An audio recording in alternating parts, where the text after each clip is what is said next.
Docho sampo pagyo trashipa Tuce tempe chile yarmuda Peghe drolor zambe zeparce Palde lame shabla solvade Omo a guru vajradhara sumati munisha sane karma Utta vardani shri vara varsa manya sarva siddhi hum Om guru vajradhara sumati munisha sane karma Utta vardani shri vara varsa manya sarva siddhi hum Om guru vajradhara Nisha sane karma Utta vardanya shri varsa manya sarva siddhi hum Hakyuke kodan dagi lo Hakyuke sundan dagi Hakyuke tudan dagi Tenyerme chikto jingilo Makyuke kodan dagilo Makyuke sundan dagina Makyuke tudan dagi Tenyerme chikto jingilo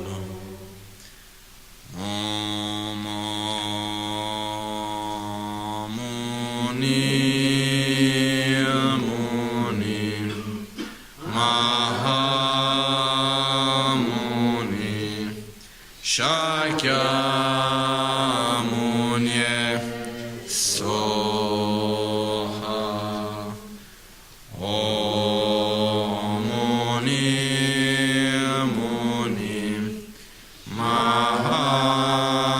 Mahamuni Shakyamuni Soha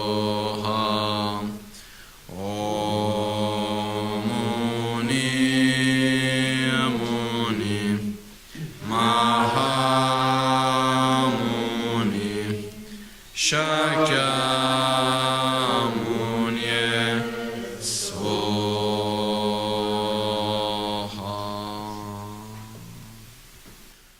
Om Namo Bhagavate Sarvatilokya Pratishtaya Buddhayate Nama Tayata Om Brum Brum Brum Shodaya Shodaya Vishodaya Vishodaya Asama Samanta Avaba Sparana Gati Skagana Sobhava Vishuddhe Abhishinjantu Ma Sarva Tatagat Sugata Vara Vachana Amrita Abhishekera Mahamudra Mantra Pade Ahara Ahara Mama Ayo Sandarani Shodaya Shodaya Vishodaya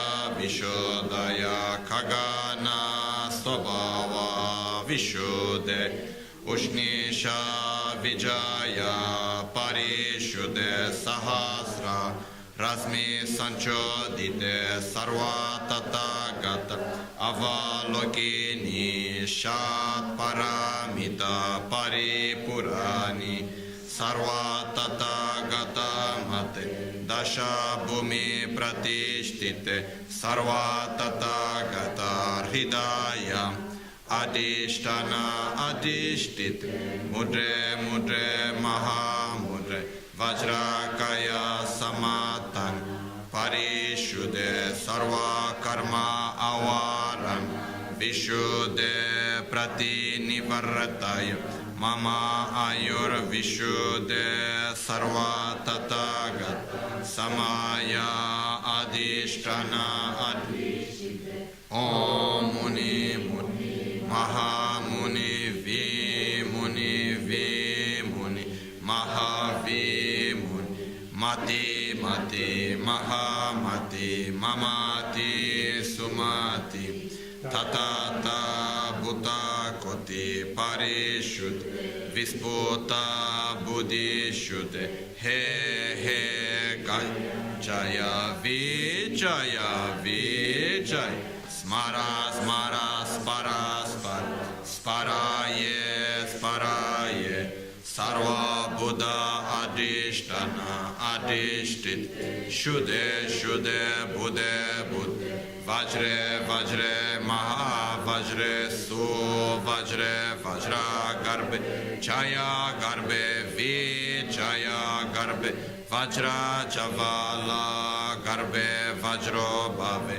Vajra Sambhave Vajre Vajrini Vajram Bhavanto Mama Shariram Sarva Sattvanam Cha Kaya Parishut Bhavanto Me Sada Sarvagati Parishudesha Sarva Tathagatesha Mama Samasvasayantu Buddhaya Buddhaya Siddhiya Siddhiya Bodhaya Bodhaya Vibodhaya Vibodhaya Mochaya Mochaya Vimochaya Vimochaya Shodaya Shodaya Vishodaya Vishodaya Samanta Mochaya Mochaya Samanta Rasmi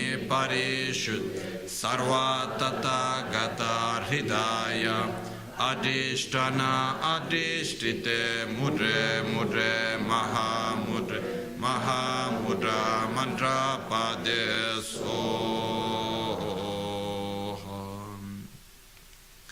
Omo Brum Soha Omo Amrita Ayurdate Soha Omo Brum Soha Om Amrite Ayurdate Soha Omo Brum Soha Omo Amrita Ayurdate Omo Brum Soha Amrita Ayurdate Som Brum Som Amrita Ayurdate Som Brum Som Amrita Ayurdate Som Brum Som Amrita Ayurdate Som Brum Som Amrita Ayurdate Som Brum Som Omo Brum Som Amrita Ayurdate Som Brum Som Amrita Ayurdate Som Brum Som Amrita Ayurdate Som Brum Som Amrita Ayurdate Som Brum Som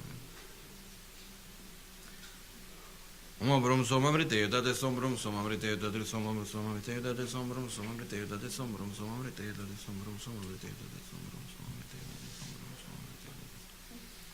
Omo Brum Som Amrita Ayurdate Som Brum Som Amrita Ayurdate Som Brum Som Amrita Ayurdate Som Brum Som Amrita Ayurdate Som Brum Omo Brum Som Amrita Ayurdate Som Brum Som Amrita Ayurdate Som Brum Som Amrita Ayurdate Som Brum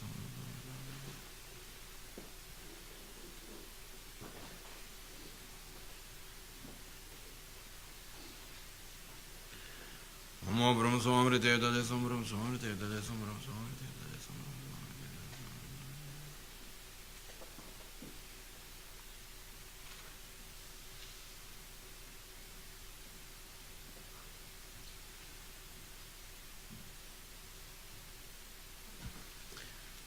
Omo Brum Som Amrita Ayurdate Som Brum Som Amrita Ayurdate Som Brum Som Amrita Ayurdate Som Brum Som Amrita Ayurdate Som Brum Som Amrita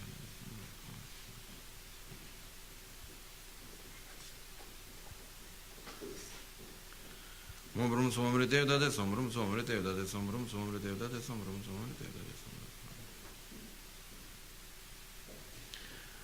Om Brum Som Amrita Ayurdate Som Brum Som Amrita Ayurdate Soha Kivati Nyurto Da Nampara Gyalme Drup Kyurane Drova Chikya Malupa Te Sala Kwebra Sho Tumi Chiwe Tsema Tongwana Te Mela Nampara Gyalme Ko Sewa Tongne Chida Pachomte Cime rikzin yurdu toparashu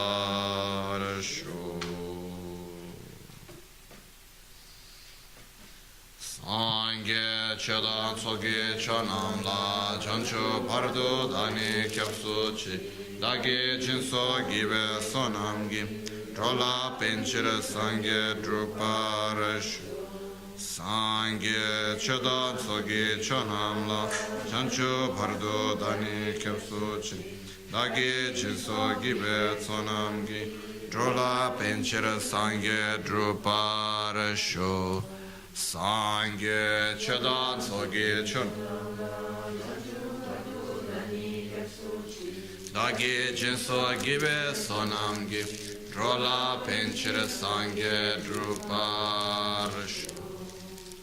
In the Buddha, Dharma and Sangha, I take refuge into enlightenment. Through the practice of generosity and the other perfections, may I attain Buddhahood for the benefit of all sentient beings. So, first of all, before going to what I said before lunch, which was the introduction to ignorance, to help us to understand ignorance, there is one other thing that goes together with this that I just said now in Italian, that for me it's very, very important.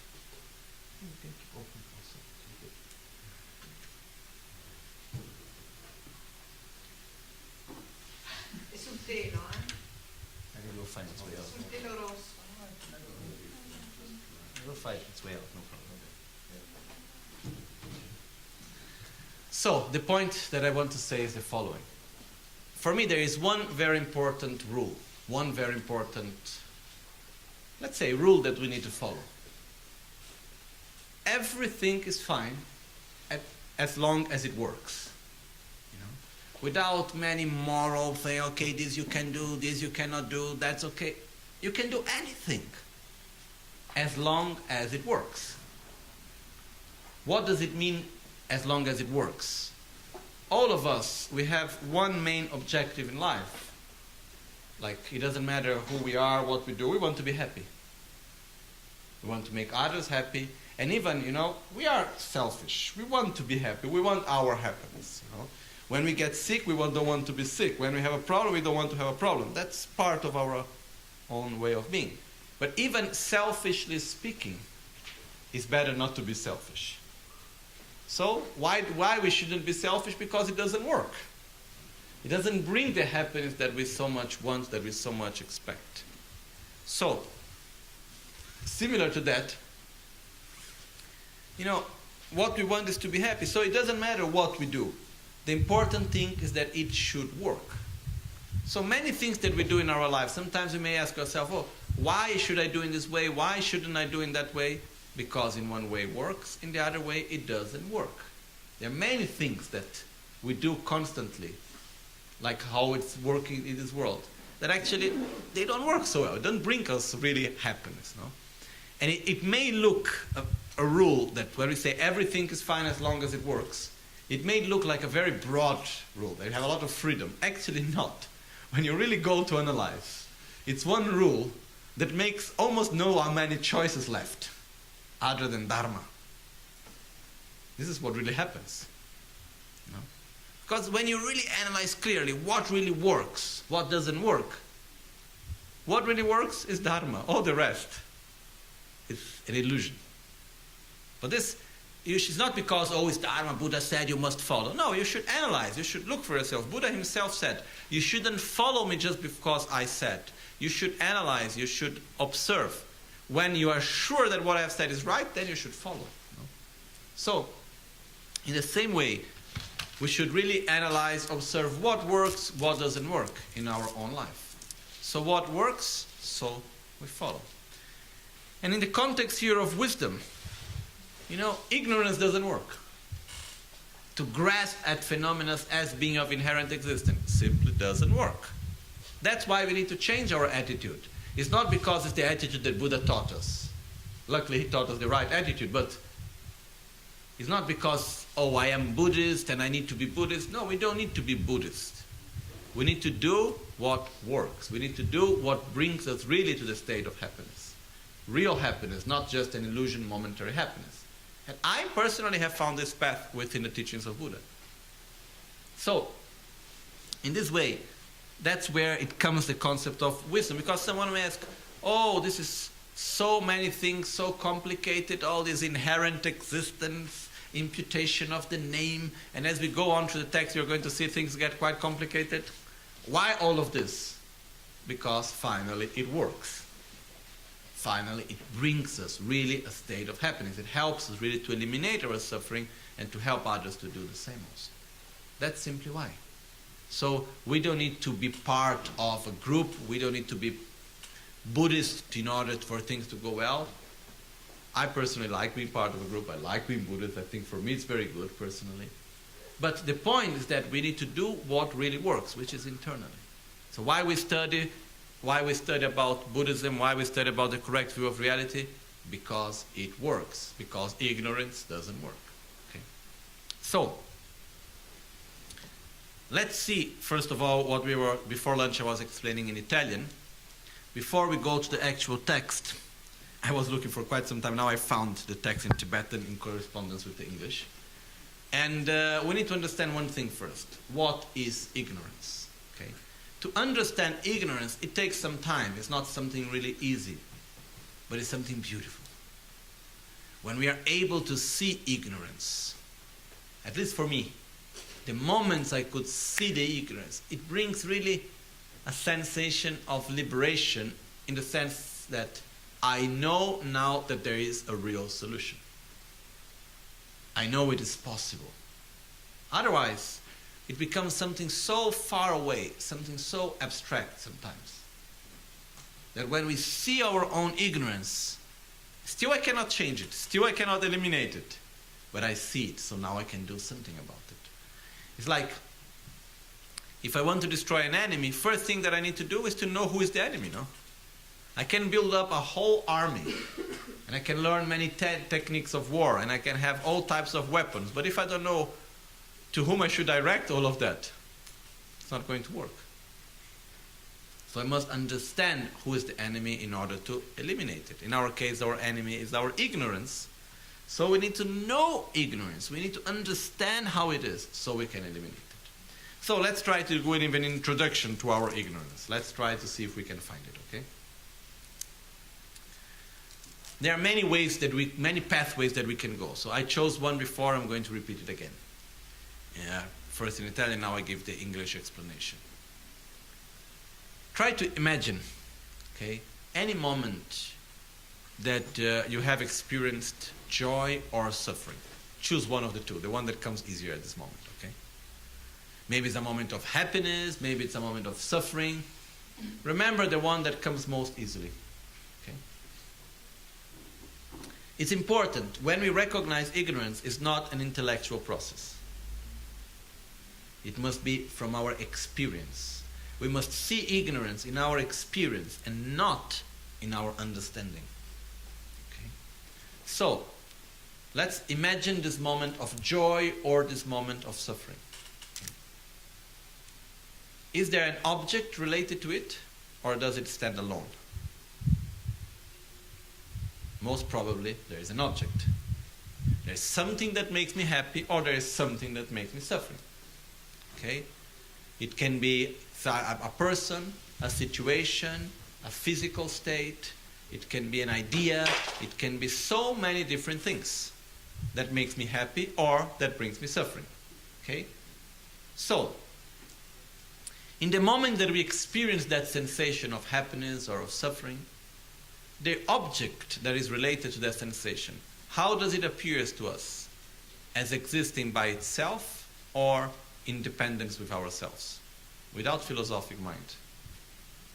If we just observe it right away. Okay. What do we do? If it's something that generates us happiness, what we try to do? We want to have more of it. So we generate attachment.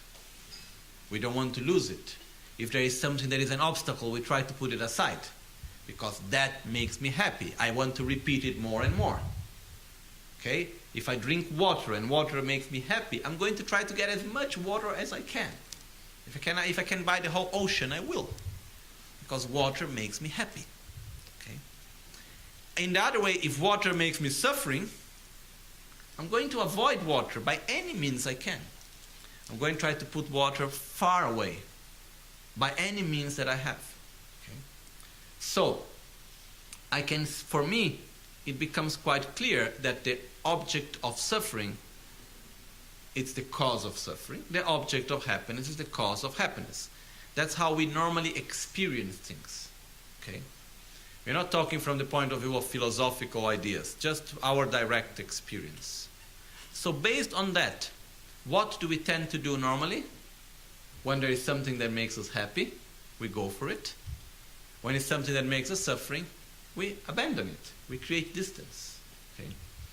This process develops in a way that when there is something that makes us happy, we develop attachment, desire. So we suffer when it ends. We want it to come back again and again. And we always believe that it is actually something that it's coming from its own side. That is what is making me happy.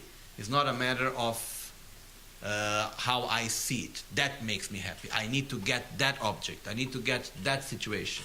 Okay. Similar to that, when there is something that makes us suffering, we try to avoid that object as much as we can. The situation, the person, the place, whatever. No? If I touch the bottle and I get a shock, I'm not going to touch it again easily. Why? Because I don't like having the shock, I don't like suffering, and I don't want it to happen again. So I'm going to be careful with it. Okay? Why? Because the bottle with the shock makes me suffer. So when we really observe, when we really analyze the way how we relate to things, we divide most things into two categories. What makes me happy and what makes me suffer. Everything that makes us happy, we develop attachment. And we go for it. We try to get it more and more and more, as much as we can. What makes us suffering, we try to avoid it as much as possible. Okay? What happens from that? An object of aversion, which means an object that makes me suffering. I want to avoid it. So what are the emotions that come out of it? Anger, frustration, nervousness, hatred, envy. So many different negative emotions that generates a suffering. We try to avoid them. When there is something that we like so much, we develop attachment, desire, then there is suffering when we get separated from it, and so on. So, if we look in this process, we see things as if they existed out of their own characteristic. For example, when I look at these flowers here, how does the flower appear to me? Can we see the flower, all of us? Yes. When we look at the flower, does the flower appear to me because of my own imputation of the name and the way how I am, or the flower is simply there? How we experience it? It's there. It's there. I came in a room, I have no idea who put the flower here, it shows a beautiful flower. And okay, that's nice. But I have nothing to do with it. And we are all seeing the same flower, right? That's how we experience it. So how does the flower appear to us? As if it exists independently of us, or if it exists independent of us? Independently. Okay? When we see the other person, how does the other person appear to us? As if existing independently of us or independence of us? Independently. What do I have to do with you? Nothing. Okay? You are there, I'm here. Two different things, luckily or not, depends. But basically, we are two different things. Okay, that's how we act normally, right? I see you, you have nothing to do with me. I'm just looking at you. Okay. So, everything that we perceive around, and also inside of us actually, we see it as if it exists in that way, independently of anything else. When we look at a flower, the flower appears to us as if it simply exists in that way by itself. Okay? When we look to another person, when we look to our friends, when we experience the many situations, we experience these situations as if they existed simply as they appear to us, independently of the observer, independently of our own experiences. Okay? So, what happened to that? When we do not analyze, if we simply let things flow naturally, in the conventional level as they are, we simply let things flow without analyzing anything. Does the flower exist as it appears? Yes. Does the glass exist? Yes. Okay. Then, how does the glass appears to me? As existing independently of myself, right? As something that is simply there. But if we start to analyze at it, really,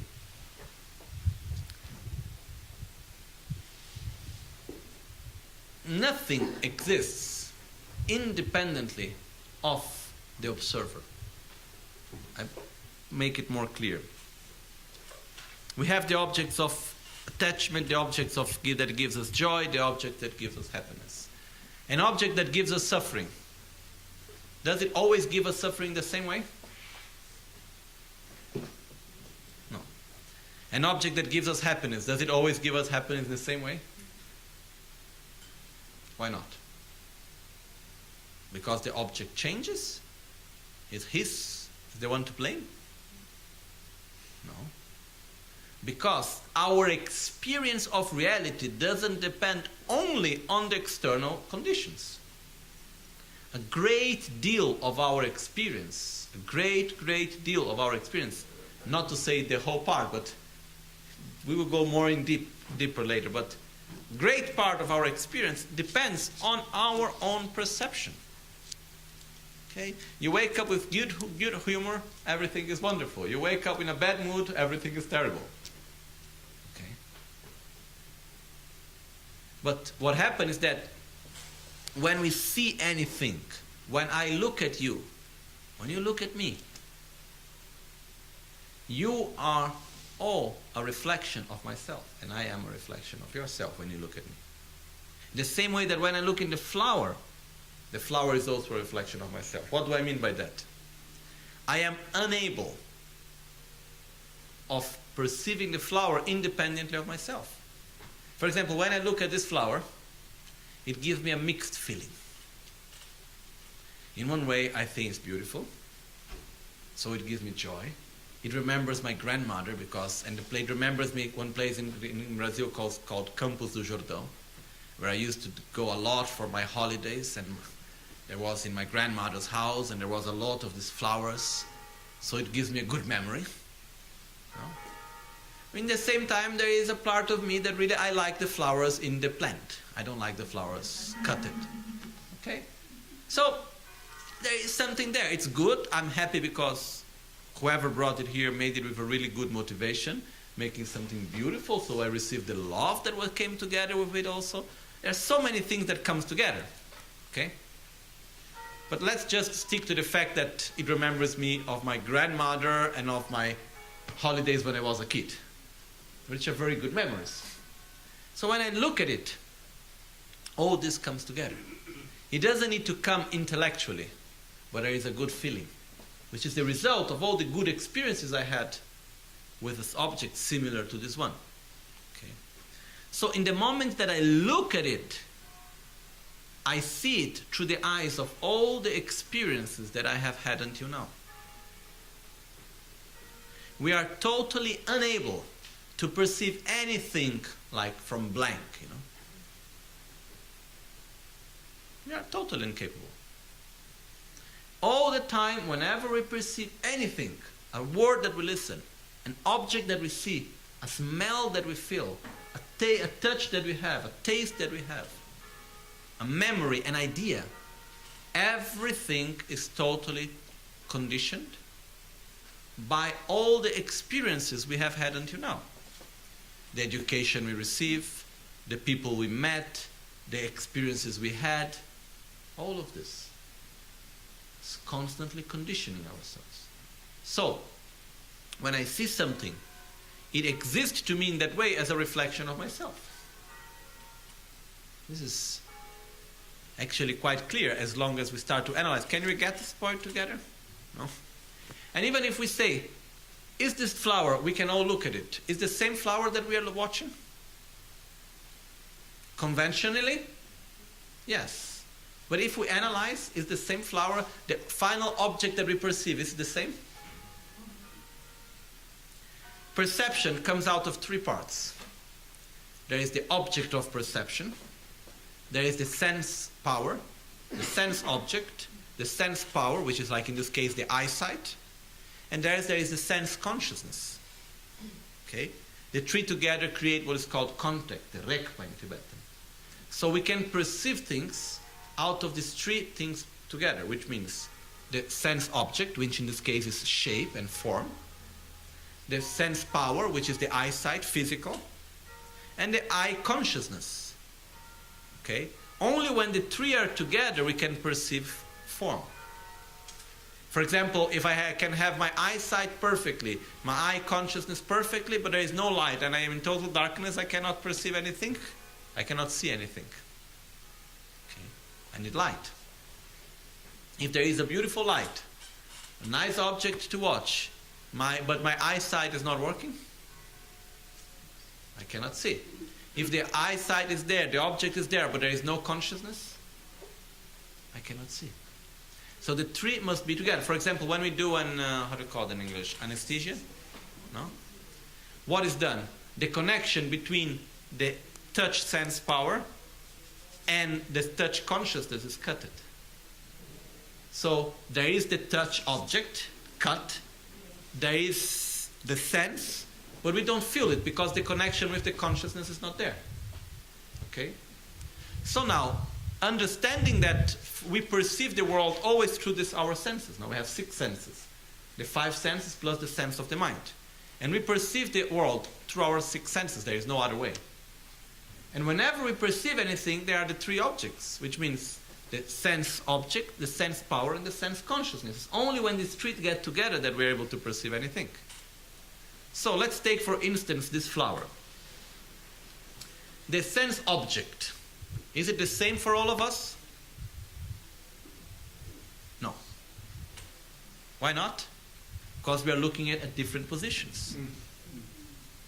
We are looking at it from different distances. Okay? The light is coming in differently. We see it in different sizes depending from where we are watching. Because if it's the same object for all of us, it's the same object also for the person that is looking from 200 meters. And it's not. Okay? So the form, the question is, when I say it's the same object, the form and shape and color that appears to our eyes, is it the same for all of us? No. We are in different positions, so it already appears differently. Second, our eye size, our eye sense, is it the same or is it different? It's different. Similar, because we are all human beings, but different. Our eye consciousness, it is the same or different? It's different. The experiences we have had in the past with such object, similar objects, is the same or different? So, the final object that we perceive, is it the same or is it a different object? It's impossible for 2 people to perceive an identical object. In the Bodhisattva Charyavatara, in another part, in the chapter of patience, Shantideva gives an example that it's not in this context, but I think it works quite well. It says, imagine someone comes and hits you with a stick. I take the example of the mala. Someone comes and hits you with the mala, okay? It hurts. It generates suffering, right? If someone comes and hits you with the mala, I can tell you, it's painful, okay? So, what is generating the pain? Conventionally, what will we say? Who's to blame for my pain? The mala hitting at my arm, right? But in order for there to be pain, there must be the mala hitting, but there must also be the arm. Without the arm, there is no pain, even if the mala is there, hitting. So whenever something hits me and I feel pain, if I need to blame someone, it's 50% the mala and 50% my arm. Because if my arm was not there, there would be no pain. Okay? This, Shantideva tells this in the context of patience. That when something happens to us, instead of blaming someone right away, remember, I also was there. If I was not there, if I was not vulnerable, I would not be suffering this way. So it's not to blame only that person. But in this context here that we are putting, when we see our own experience of reality, if we would divide it into percentages, okay? How much is the part that depends on the actual object and how much depends on the observer? Without going into too many details, without worrying too much to be philosophically correct, right? Simply speaking. Minimum 2/3 depend on us. The eyesight and the consciousness. Minimum. Okay? So already at least 60% depends on us, of the experience that we have of reality. Okay? There's this other 30% which is not really 30%. It's much less. Actually, it's 0. But this is another thing. Slowly we get there, okay? If we already start by 60, it's already a good point. Okay? So, as we go to see it, the object appears to us, but actually the way how we perceive it, the way how we see it, it's totally conditioned by our own experiences of life. Okay? For example, have ever happened to you that is a moment in your life because whatever reason you are a little bit more sensitive than the normal? Physical reason, whatever emotional reason, something happens and you are more sensible, less patience. Then someone comes to you and says something that we always do, and then you end up fighting with that person. But it's not because the person said something so bad. Because he said the same thing and did the same action so many times. It was not the same, identical, but similar. Why today I had a bad reaction? Because I was more sensitive. It's like if someone always comes and make me a nice, how to say that in English? Caress.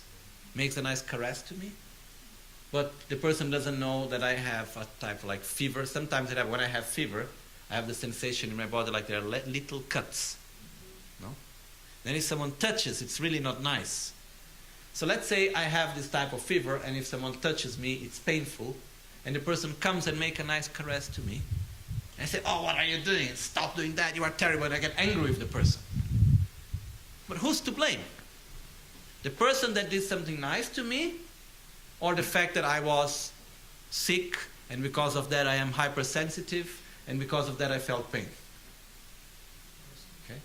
So, when we start observing, okay, our experiences of life depend in a great deal on ourselves. When we observe, when we analyze things. But important things, we also shouldn't go to this guilty thing, "Oh, so I am the one to blame for all the suffering and all the wrong things, how bad I am, look at me." This is also not working, okay? We need to understand things in order to make things work well. That's all. So, when we analyze, we can see that things do not exist out of their own characteristics, out of themselves, as they appear to us. But when we experience reality in our daily life, how do things appear to us? As existing independence with us? As being a reflection of ourselves? Or just as existing by their own characteristics? By their own. And what do? We believe in this appearance, or we say, "Oh, things are not like that"? We believe, and we react. So, when something makes us suffer, what do we do to that? We say, "That's my cause of suffering. I must destroy it. I must avoid it." Okay? Then we get fear. It may happen again. When something makes us happy, like water makes me happy, it's my water. Nobody can take it. Then the stronger is my attachment, the stronger will be my suffering the day I need to separate myself from the water, because inevitably it will happen. Okay? So, all of this, where is it being born? By the fact of not understanding deeply, not conceptually, that phenomena exist in an interdependent way. That everything that I see, everything that I touch, everything that I smell, exist as it appears to me as a result of myself also. This doesn't mean, although that external existence does not exist. External existence does exist. Okay? These flowers that are here, we can all touch it. We can all see it. Conventionally, it's the same flower that we are watching. Ultimately, it's not the same flower. If we start to analyze it, we will actually understand that it's a different appearance. Okay? Our problem mostly is that we do not understand that conventional reality is conventional. We believe that conventional reality is ultimate. Okay? If we use other words, the world that we experience, even our five senses, for example, smell, I was explaining earlier. You know, smell is something that we think is quite natural, no? Something that has a good smell must have a good smell for everyone. We have this feeling normally, like, I don't know, if you take the smell of a flower or if you take a smell, there are things that we say, okay, that's a good smell, everybody must like it, no? It's not like that. I remember once I was watching a TV program that they were talking about, this scientific program was talking about things, and they were talking about the development of a weapon that was to make the worst smell in the world. And their idea was to make this smell that people will faint, because when we have a smell that is too strong and negative, we faint. That's a natural reaction.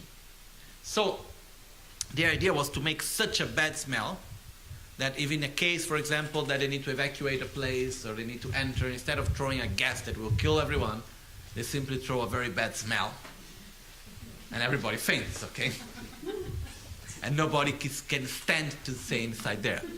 They were giving the example of one theater in Russia some years ago, that there was a situation and they throw the glass and they killed the terrorists and the people there inside also. They were giving the example of that situation. They throw the smell bomb inside and nobody can stand to be there anymore because of the bad smell. Okay? But they found a very big problem. They couldn't find one smell that was bad for all. They couldn't find one smell that was so bad for everyone. They made so many tests. Culturally, we are so different, because how does the smell work? Actually, the smell of our five senses is the one that is the most direct to the brain. Okay? It's the experience that comes from smell. The memories that we have connected to the smell are the most direct one.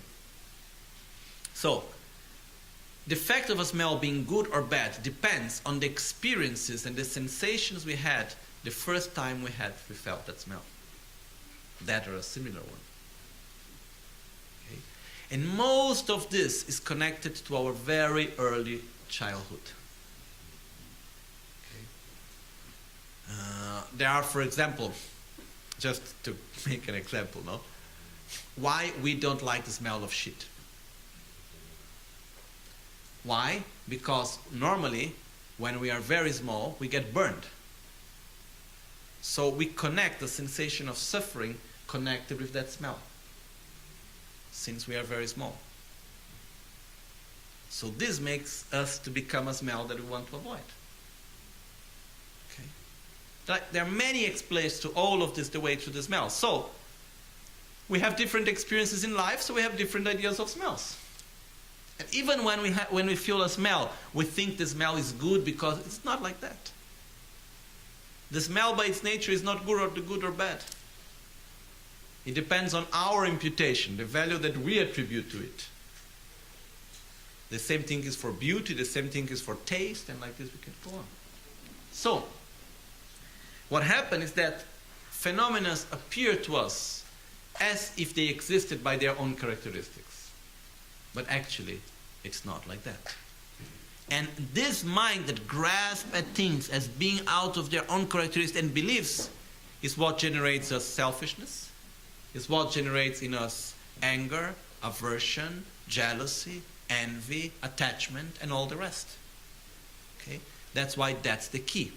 But it's very important for us to recognize in our own mind, to observe in our own life, when we grasp at phenomena as being of inherent existence, as existing by their own self. We must see the way how we see reality. And it's only by seeing how I see that I can say, okay, that's wrong, and I can apply the antidote. Okay? So, it is a long process because we go from one extreme to the other, normally, from nihilism, nothing exists, which is not true. Because, for example, if everything exists just based on the imputation that we give, then, you know, how do you call it, Santa Claus would exist. How many people believe in Santa Claus? Because children are also people, no? And like this, we can make a long list, okay, of things that would exist. If I am walking in the evening and there is a rope in the floor, and I think it's a snake, and I get afraid, and I start running away and saying, oh, people, no one go there is a big snake. In my own reality, is there a snake or not? Actually not. Why? Because if I go there, believing it's a snake, and I step over it, it's not going to bite me. Because the object that I attribute as a snake doesn't have the ability to fulfill the functions and the characteristics of the value that I am attributing to it. So it's a wrong perception. If I am walking in a road and I see one person coming and I think is my friend Lobsang, and I go and say, oh, look at Lobsang. But actually had nothing to do with Lobsang. It was Paulo. And I go there and I get near, and then I finally say, oh, it was not him. But in case I never get near, and I was sure it was my friend Lobsang, then I come to him and I say, oh, this afternoon you were in that place. And he said, no. Oh, yes, you were. I saw you. He said, no, I was not there. Don't lie to me. Can we end up fighting because of that? Okay. Let's say you go and you see your wife in a place, and she says she was not there. What were you doing that? Or your husband or whoever. How come you were there? Yes, you were there. I saw you. Maybe it was another person. But in my own reality, was that my friend or not? Also not. Why? Because if it were go near, it would not have that object, that person, wouldn't have the abilities to fulfill the functions and characteristics of Lobsang. So there is something as so-called wrong views, wrong perceptions. And it's exactly because of that also that external reality does exist. But it doesn't exist independently of internal reality. Can we change external reality? Very little. Can we change internal reality? Much more. So, where do we have an ability to make our life different? By the way how we experience reality. This makes me to remember one thing, that I was some months ago in the ceremony in Holland of the PhD of our friend Rohir. And there was a doctor talking there, and very scientific stuff. And he was talking about research on cancer. And he came about the research that it was being made was on they took a big number of people that were completely cured from cancer, and they were checking what was the common factor between all of them.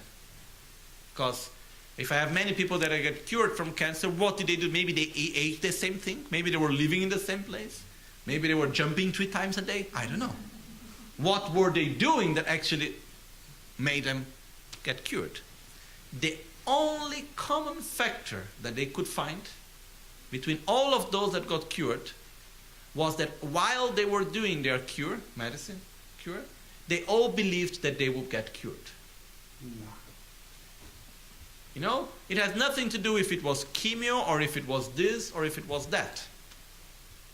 The only common ground that they found was that everyone doing the cure 100% believed that that cure was working.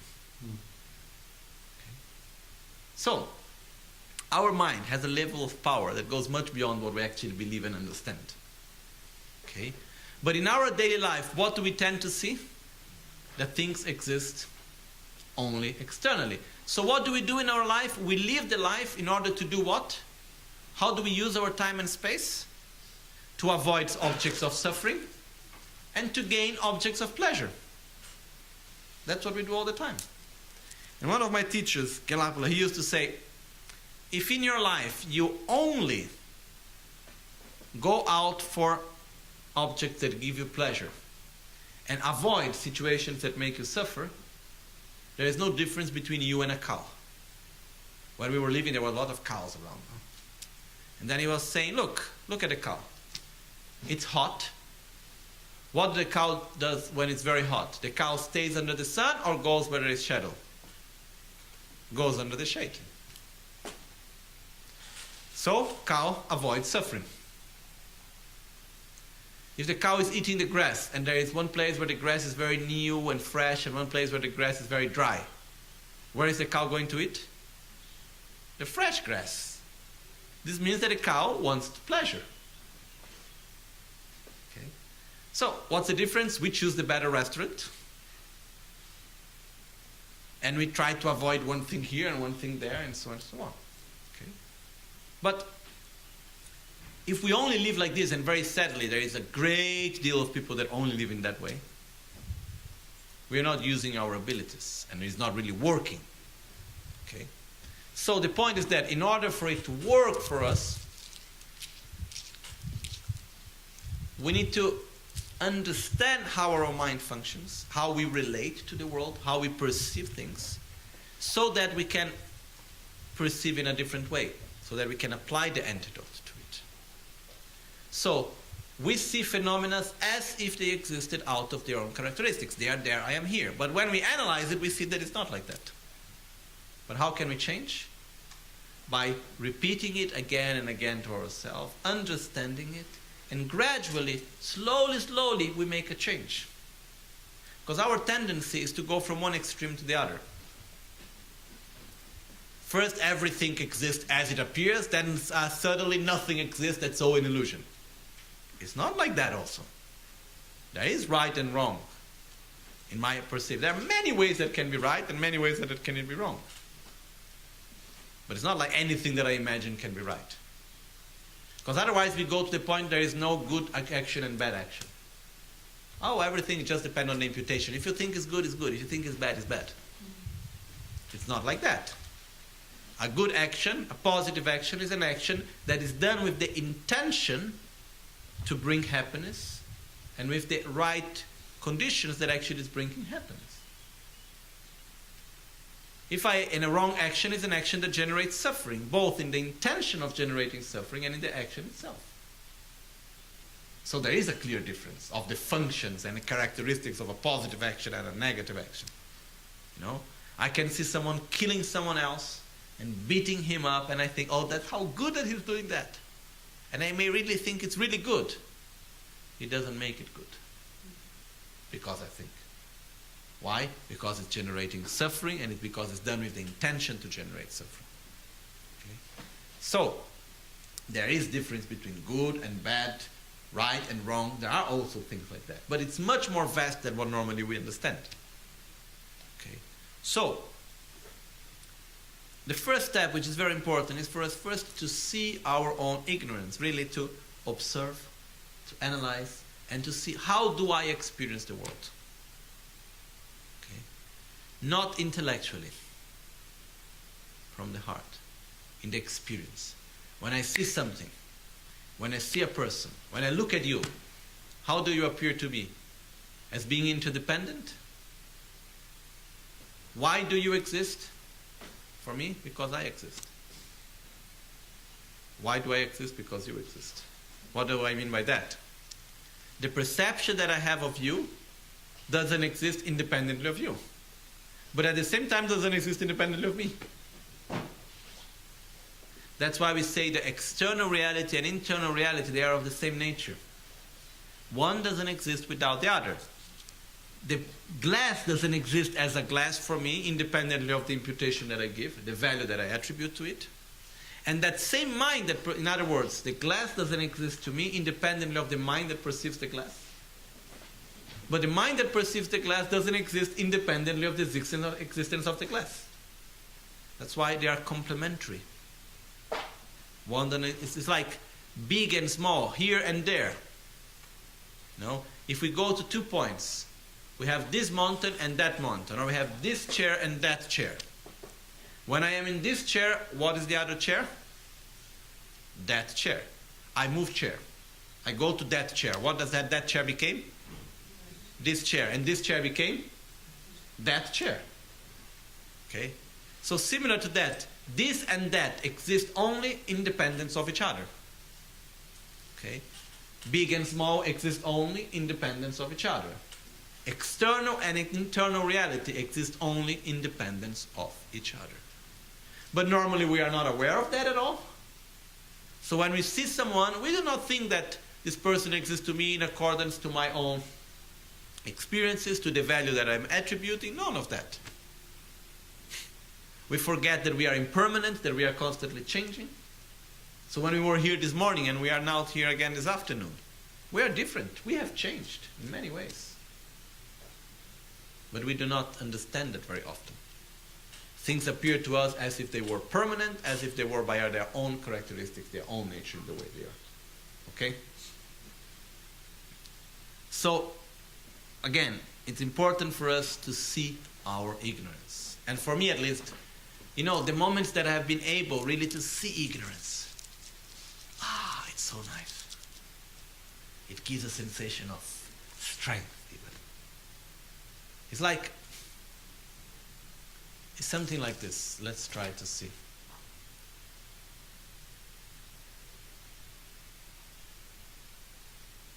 It's like seeing clearly the jail in which I am. But now I know that I am in jail. So I can get out.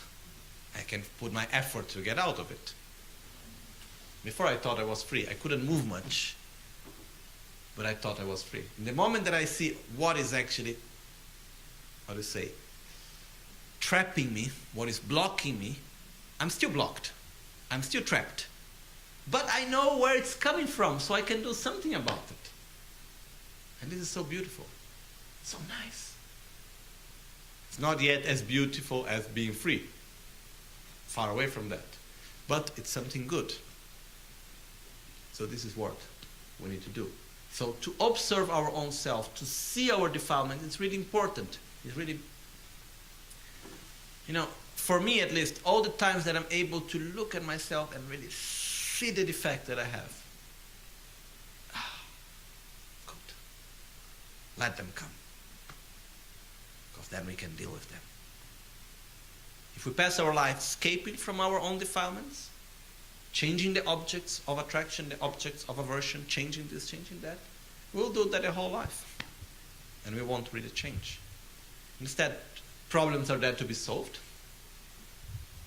But we need to put also our own effort to take the opportunity of the situations to change our mind, to see our own shadows, to see our own faults. Okay? And it's beautiful actually. So, look at our own ignorance. It's already a big step. But it's a gradual process. It's not something of one day to the other. Okay? Now we go back to the actual text. Okay? So, as the verses say, we start to observe our body and to observe the lack of inherent existence by observing the body and its parts. So, when we look at that, we try to imagine, for example, our body. Okay, we do like this in English. We go through the verse so you can understand. The verses are very nice. The body is neither the feet or the calves, nor is a body the thighs or the hips. The belly or the back or the back is not a body. Neither is a body the chest or the arms. The sides of the torso or the hands are not a body, nor is a body the armpits or the shoulders. The inner organs are not it. The inner organs as well are not it, and neither is a body the head or also the neck. So what could a body be there? What alternative is? What is the body? Okay? Because the question is, do we have a body? Yes. Does your body have 2 hands? Yes. Does your body have legs and liver and kidney and lungs and eyes and all the rest? Yes, no? Okay. So the question is, first of all, where is the body that owns all of this? If we really go to look, to find out for the body, to point out where is the body, where will we point? To the chest? To the head? To the finger? To the arms? To the skin? What is the body? We would say commonly the body is the union of all these parts put together, right? But each one of these parts separately, are them the body? No. But at the same time, does the body exist independently of each one of them? If we say that the body owns these parts, we have a problem, because for anything to own anything else, it must, first of all, be able to exist independently of whatever you own. Okay? You cannot, let's say, if you, in the moment that you can own a car, you can own a bottle. Why? Because you can exist independently of the bottle. It's yours, you can possess it. But, for example, do you exist, do you have a body and a mind? First answer is yes. So where is the self that exists independently of body and mind? It doesn't exist.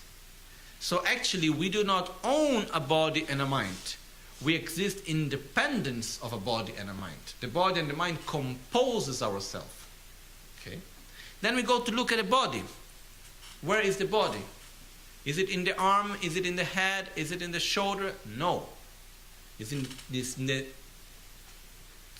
how to say together, in the whole of all its parts put together.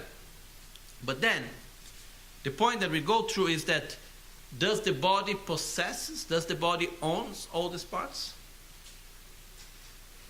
If yes, where is the body that owns these parts, that exists independently of these parts? It doesn't exist. So when we say my body, what are we talking about? Where is the body that we talk about? Don't hurt me, don't hurt my body. My body got hurt. No, your finger got hurt. Is the finger the body? Let's say I cut my finger. Can I say, oh, I hurt my body? Yes. But is the finger the body? No. So what is the body? Is the union of all the parts, skin, blood, bone, organs, and everything else. Okay? Is the union of all of this that we call body. So we give a name to it. We name it as body. But the body doesn't exist independently of the parts and of the name body. Otherwise, what would it be? A whole of blood, bone, organs, and everything else. Will be all these parts, that would be what we have. I would say, I would never say, don't hurt my body. For example, why couldn't we say, can we live without the concept of body? If we take away the concept of body, and we simply have, oh, what do you have? No, okay, no, my finger, my nail, my hair, my cheek, my arm. We will still continue to exist without a body, no? Not having a body doesn't mean not having arms and legs and everything else. Because what is the body? Is the union of all these parts. So if I have the parts separately, not putting them together, I'm still there. So what is actually the body? If we really go to look, where is the body? For example, this simple question looks like a stupid question, but it's not so stupid. Where is the body? What's the answer that we give? In the body. Here. So if the body is here, where? In your chest? No. So the body, if we really look, it's only in the union of the parts that are united by the imputation of a name. they are united by the attribution of a value that we call body. If we look to a car, what is a car? We have the wheels, we have the engine, we have the structure, all of this together. All this put together, when I give a name car, that's when it becomes a car. Okay? Similar to that, our own body, it is not in the head, it's not in the arm, it's not in the stomach, it's not in the legs. The body is in the parts put together, or better, the body is in the imputation of the name body, which is a concept, which is assigned to all these parts put together. That's what the body is. So as the text continues, it says, if this body were located with a portion in all of this, let's say, oh, the body is everywhere, it's in all the parts, the body is there. Then, although the parts are located in the parts, where is itself located? Where is actually the body? Okay, is the body in the feet? Is the body in the head? No, the body is in the union of all of this. And if the body itself, in its entirety, were located everywhere in the hands and so forth, there would be as many bodies as there were hands and so on. As a body is not located outside or inside the parts, how can a body exist in terms of hand and so forth as their possessor? We don't have, we cannot say that the body exists independently of the parts, and we cannot say that the parts are the body. I cannot say that the finger is the body, I cannot say that the hand is the body, but I cannot say that the body exists independently of the finger, of the hand, and the rest. Okay? So what is the body? Is the imputation of the name body, is the assignment of the value body, based on the parts. Then we take a part. Let's say we have the head. What is the head? It's a part of the body, okay. But then what is the head? It's the union of many parts together. What are the parts of the head? The eyes, the ears, the nose, the mouth, the brain, the skull, whatever. Okay? The skin that we have in the head, all of these are parts of the head, okay? Does the head exist independently of these parts? No. Is the head in each one of these parts? Can I find the head in the ear? No. So where is the head?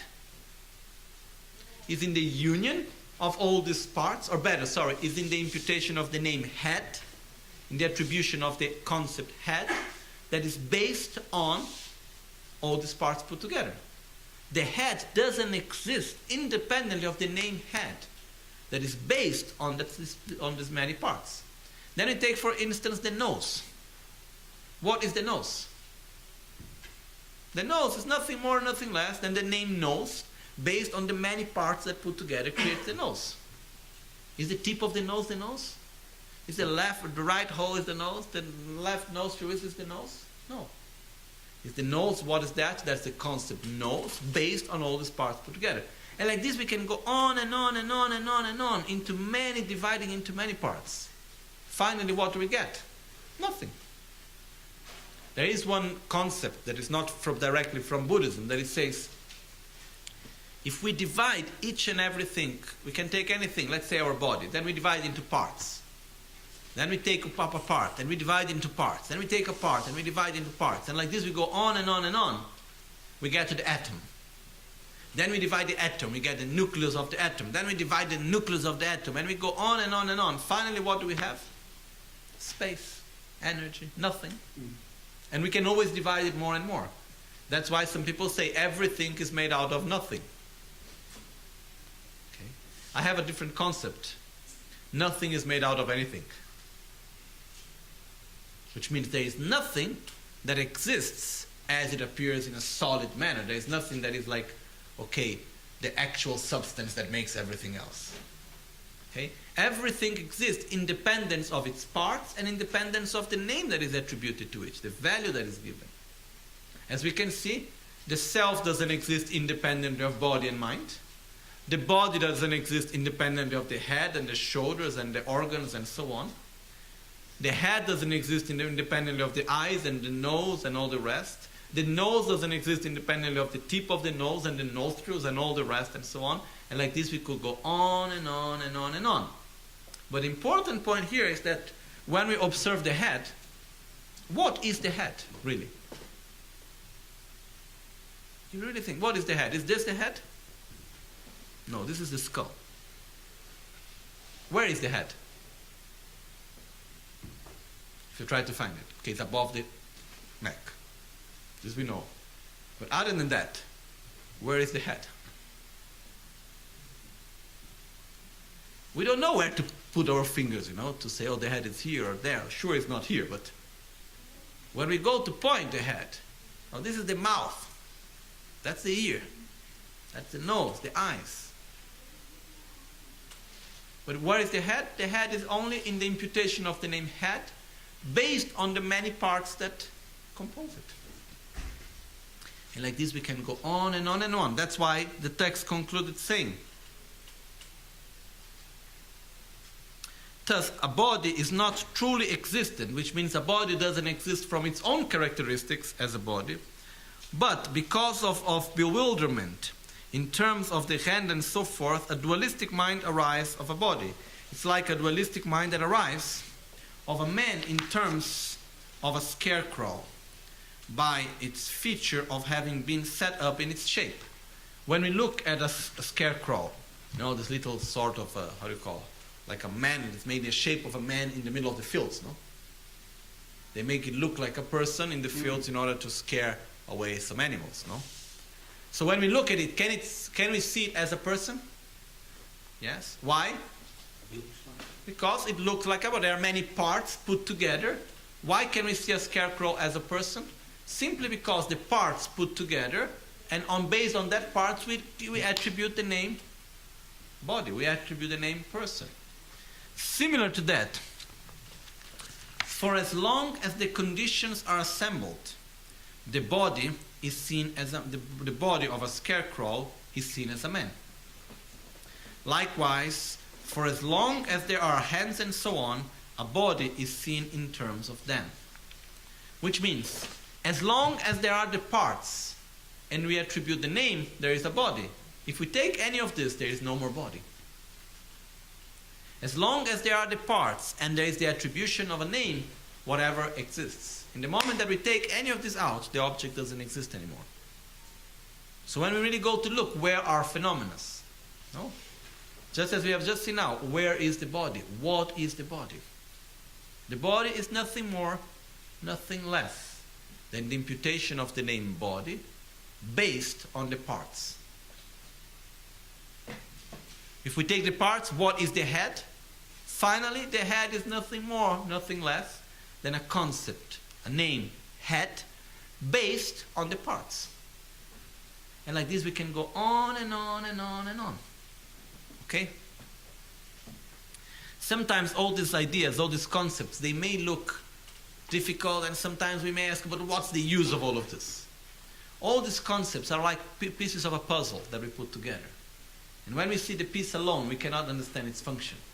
When we put all of them together, then we can have the whole shape, and then it's really very beneficial. Okay?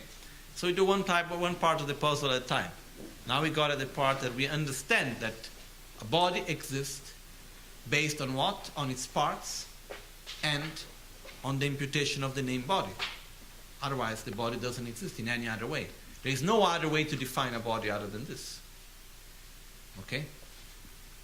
So, the text continues talking about actually what we have already talked somehow, which is the division of the parts itself. It says, similarly, because of its being a composite of fingers, which one could be a hand? The same with that finger as well, because of its being a composite of joints, and a joint as well, from the breakthrough into its own parts, and a part as well, through a breakdown into particles, and the particle as well, because of directional divisions, and a directional division too, because of its being without findable parts. like space. Consequently, even particles don't truly exist. We take the body. Where is the body? What is the body? If we really go to look for it. The body is nothing more, nothing less than the name body, the concept body, based on many parts. Okay? There is something I explain a little bit later in Italian, but I will give first in English because it helps to understand the rest. What is a group of people? What makes a group a group? Many people together makes a group. Like in the subway, there are many people together waiting for the train. Is that a group? No. There are many people together, but it's not a group. Do you say, oh, I am part of a group waiting for the subway? No. We are just there waiting for the subway together with many people. There are many people there, but it's not a group. In order to be a group, what makes a group? The fact of many people being together with the same objective, does that make a group? No. In the subway, everybody's waiting for the subway in the same way. Everyone waiting for the train have the same objective, but it's not a group. What makes a group a group? The name group. Nothing more than that. The name group that is based on what? What are the parts of the group? Many people together, the same objectives, sharing the same ideas, so and so on. All of this put together with the name group makes a group. Nothing else. We can have many people with the same objectives, same ideas, same sharing the same principles, all together physically, and it's not a group. It becomes a group in the moment that we say, we are a group. Otherwise, we are just a bunch of individuals together doing the same thing. That's all, you know. Is this clear? Similar to that, what is the head? The head is nothing more than the concept, the idea, the name, head, based on what? On the parts, which is the eye, the nose, and so on. What is a hand? It's nothing more, nothing less. A hand that many parts put together with a concept that unites them, called hand. Otherwise, I would not have a hand. I have fingers and a palm. Can you give me your fingers and palm? Is it wrong? No, but I call it hand. What is the hand? Nothing more, nothing less than the unity of fingers, a palm, skin, bone, whatever, that I call hand. Then we go to the finger. What is a finger? I don't know how you call these parts of the finger. The ligaments of the finger. We have this little part, the joints of the finger. Then I take one joint of the finger, this little part here. What is made of? Its own parts. And like this we go on and on. Then we get to the atom. Then the atom is divided into particles of the atom. Then the particles are divided into parts. And we can go on and on and on. So nothing exists independently of its parts. But most of all, nothing exists only based on the parts. Everything that exists only exists as we see because we attribute the name based on such parts. So there is no such a thing as a truly existent. Truly existent means something that exists truly as it appears to us with an ignorant mind. Okay? If we really observe it clear, it's quite mind-blowing. The fact that everything that we see is not as it appears. Conventionally, yes. But if we analyze it, no. If we analyze it, it's simply parts put together with a name that we are attributing to it. Even our body, even our head, even our hand. And then we go on and on. We go up to the particles. And if we think Buddha was talking about atoms and dividing atoms and all of this, no? When Rinpoche say Buddha was this inner scientist, it's because Buddha analyzed each and everything through his mind, not with microscopes. He said the same thing. Science took quite a long time to say that atoms are divisible, no? I don't know, when was the set? Not more than...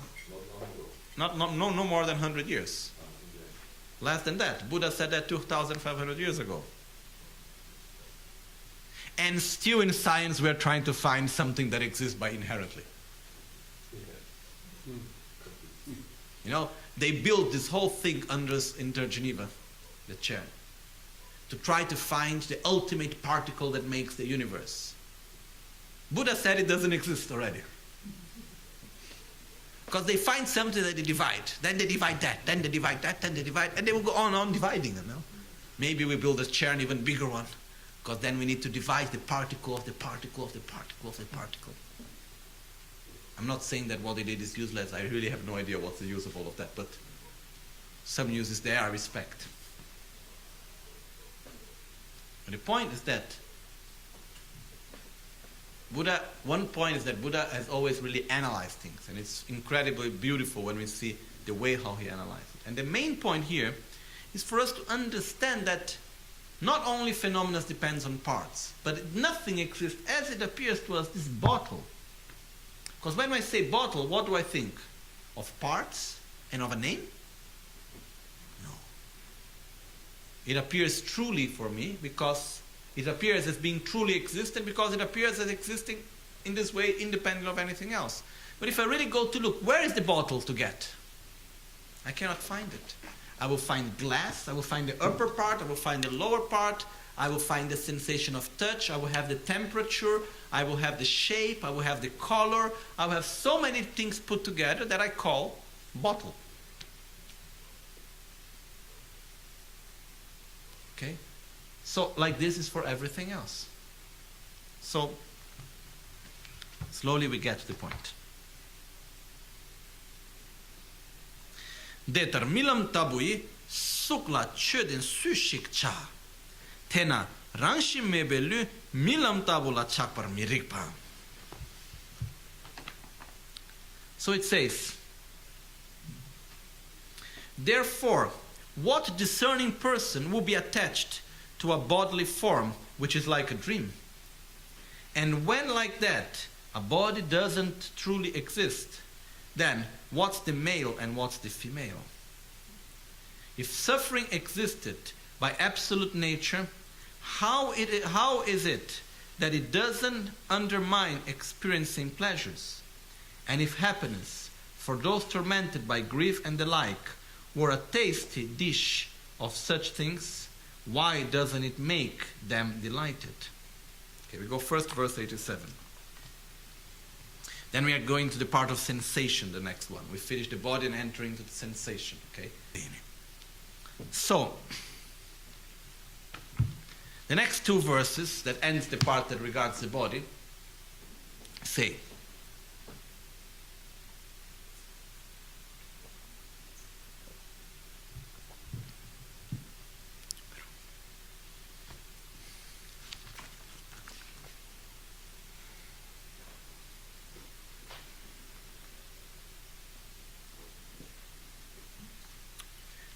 verse 87. Therefore, what discerning person would be attached to a bodily form which is like a dream? And when, like that, a body doesn't truly exist, then what's male and what's female? Okay. What happens? Well, first of all, let's understand the example of a dream. Okay? If I have in a dream, I dream an elephant. Okay? The elephant of the dream, does it exist or not? It exists as an elephant of the dream. Does it exist as a real elephant? As a real elephant? No. So, the elephant of the dream exists, but it doesn't exist as a real elephant. Right? But while I am dreaming, and I don't know that I am dreaming, and I see the elephant coming to me, and first the elephant is nice, then after a certain point the elephant starts attacking me. What happens? I get afraid. I start running. Suddenly I wake up in the moment that the elephant is about to scratch me with his leg. Because normally, I don't know if you have ever dreamed that you die really. When something happens when you're about to die, you wake up, no? So, you are there dreaming, then the elephant is coming, then he's taking you, and then suddenly he's about to kill you, then you wake up completely full of sweat and tension because of that dream. Okay? So what happened? Did the elephant of the dream actually exist as a real elephant? No. But how did we experience it? As if it was a real elephant. Okay. What happens if, as I am dreaming, I understand that it's a dream? And I see the elephant, and I understand that it's a dream. I can take the elephant, I can raise it with my finger. I can snap my finger and transform it into a butterfly. It's a dream, right? Similar to that, when I see something externally, here the example that is being given is the body. The body that I see, my body or someone else's body, when I see the body, does it appear to me as if it exists by its own self like that? Yes. I don't have the awareness of the parts and the imputation of the name and all of that. So, it appears to me as if it exists by its own characteristics, but it is not like that. So, when we say that the perception that we have of a body is a dream-like experience, it doesn't mean that it doesn't exist. It means that it appears to us differently than how it actually exists. When we see something, it appears to us as if it existed out of its own characteristics, out of its own, say, in an inherently existent way. But it is not like that. Similar, the elephant of the dream appears as a real elephant, but actually it is not a real elephant. So it says, how can we develop attachment to it? Because what do I have attachment to? Let's think a body of someone else. I see a body and I say, oh, what a beautiful body. First of all, beauty. Is it relative or is it absolute? Relative, no?